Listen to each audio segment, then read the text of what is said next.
Welcome back. For today's video is magpunta tayo sa baba dahil magbili tayo ng ulam. So dito tayo dadaan sa may mga kahoy, mga corrals. Yan, dito tayo magdaan. Yan, may kambing dyan mga corrals.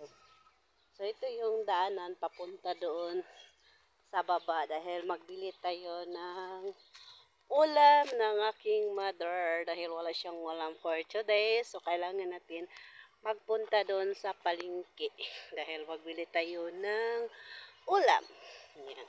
So, ito yung daanan namin mga corrals. Yan. Doon, no? Highway na yun siya mga corrals.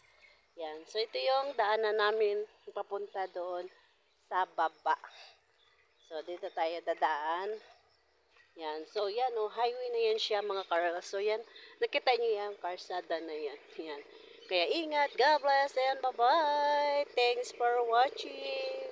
Mwah.